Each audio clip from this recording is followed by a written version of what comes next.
আসসালামু আলাইকুম, welcome back to my channel Sumi রান্না করে সবাইকে স্বাগতম। তো প্রতিদিনের মতো আজও নিয়ে এলাম নতুন একটা রেসিপি নিয়ে। তো আজ করব ক্যারামেল পুডিংয়ের রেসিপি।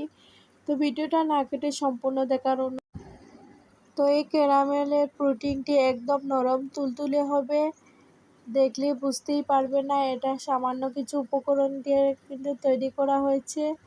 তো চলুন বন্ধুরা, আজকে সুন্দর এই রেসিপিটি তোমাদের সাথে শেয়ার করা যাক। আর অবশ্যই বন্ধুরা পুরোটা দেখো না কেটে।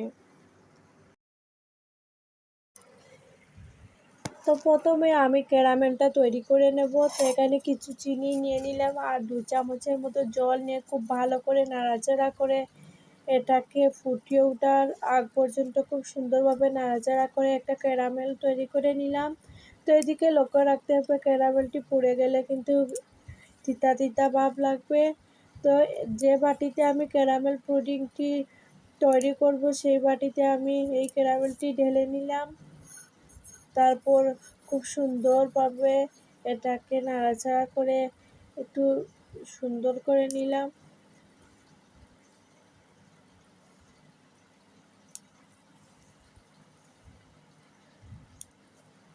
তো যে জমাট বেঁধেছে সামান্য একটু গরম পেলেও কিন্তু এটা গলে যাবে, এটা কোনো ব্যাপার না। তো এখানে প্রথমত আমি একটা মিক্সিং বোল নিয়ে নিলাম, তার মধ্যে আমি 2টো ডিম ফেটিয়ে দিয়ে দিলাম।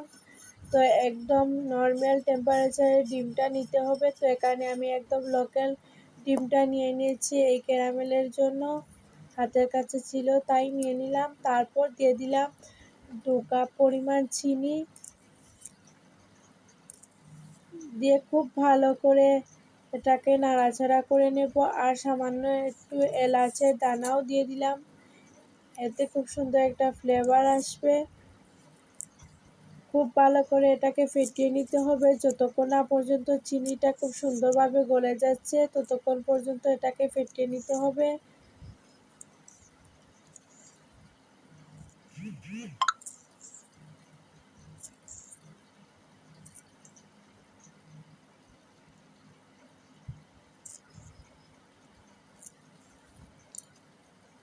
তো এটা ফেটানো শেষ। এবার দিয়ে দেব আমি আগে থেকে জাল করে রাখা যে কাপ দিয়ে চিনি দিয়েছিলাম সে কাপের 3 কাপের মতো দুধ দিয়ে দিলাম। দিয়ে খুব ভালো করে এটাকে খুব সুন্দর করে নাড়াচাড়া করে নেব, যাতে কোনো ডিমের কোনো লাঞ্চ না থাকে বা দুধের মধ্যে কোনো লাঞ্চ না থাকে।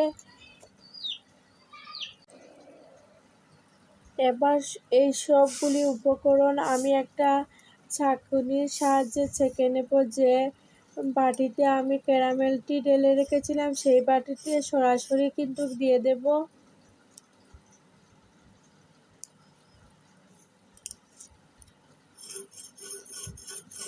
তো এই ক্যারামেলের পুডিংটি আমি ফার্স্ট টাইম বানিয়েছি, তাও মাশাআল্লাহ অনেকটা বেশি সুন্দর হয়েছে, খেতেও মাশাআল্লাহ অনেক বেশি ভালো ছিল।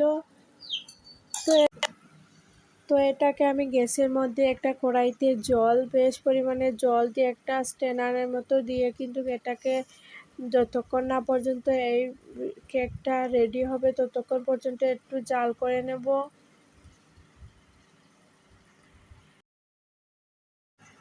তো এটাকে রান্না করতে যতটুকু সময় লাগবে তত সময় কিন্তু এটাকে আমি বসিয়ে রেখে দেব।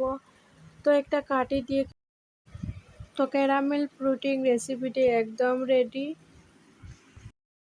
তো আজকের এই পুডিংয়ের রেসিপি তোমাদের কাছে কেমন লেগেছে অবশ্যই বন্ধুরা কমেন্টে জানিও। আর ভালো লাগলে অবশ্যই একটা লাইক শেয়ার সাবস্ক্রাইব করে দিও। তো আজ এই পর্যন্তই বন্ধুরা, দেখা হবে নতুন কোনো ভিডিওর সাথে। ততক্ষণ সবাই ভালো